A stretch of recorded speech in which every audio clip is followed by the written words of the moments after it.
తేజస్వి వ్యాఖ్యలపై కేంద్ర మంత్రి కిషన్ రెడ్డి స్పందించారు. తన వ్యాఖ్యలకి తేజస్వి పార్లమెంట్లో వివరణ ఇచ్చారన్నారు కిషన్ రెడ్డి. పొరపాటు జరిగిందని తేజస్వి ఒప్పుకున్నారన్నారు. నేను కూడా తప్పు జరిగిందని పార్లమెంట్లో మాట్లాడాను. తేజస్వి వ్యాఖ్యలపై రాజకీయం చేయడం సరికాదంటున్నారు కిషన్ రెడ్డి. అదే అప్పటికే ఆయన రాత్రి క్షమాపణ కోరాడు. నేను కూడా పార్లమెంట్ వేదిక కోరాను. ఆయన మాట దొరిలాడు. కాబట్టి దీనిపైన రాజకీయం చేయడం దురదృష్టకరం. ఎందుకంటే కాంగ్రెస్ పార్టీ ఏ రకంగా 1969 నుంచి అనేక మందిని కాల్చి చంపింది, విద్యార్థులను జై తెలంగాణ అన్నందుకు.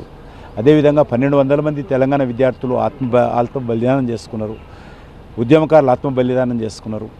మరి సకల జనుల సమ్మె చేయాల్సి వచ్చింది, తెలంగాణ స్తంభించింది. చివరకు కేంద్ర ప్రభుత్వం మెడల్ వంచి తెలంగాణ తెచ్చుకున్నారు. అది ఇచ్చేటప్పుడు కూడా కాంగ్రెస్ పార్టీ నాయకులు ఏ రకంగా అయితే కారం నీళ్లు పిప్పర్ స్ప్రే చేసి ఏ రకంగా గ్యాస్ వదిలి పార్లమెంట్లో ఇబ్బంది చేశారో ఆ విషయాన్ని చెప్పారైనా తప్ప తెలంగాణ ప్రజలను కానీ తెలంగాణ ఉద్యమాన్ని కానీ కించపరిచే ఉద్దేశం లేదు.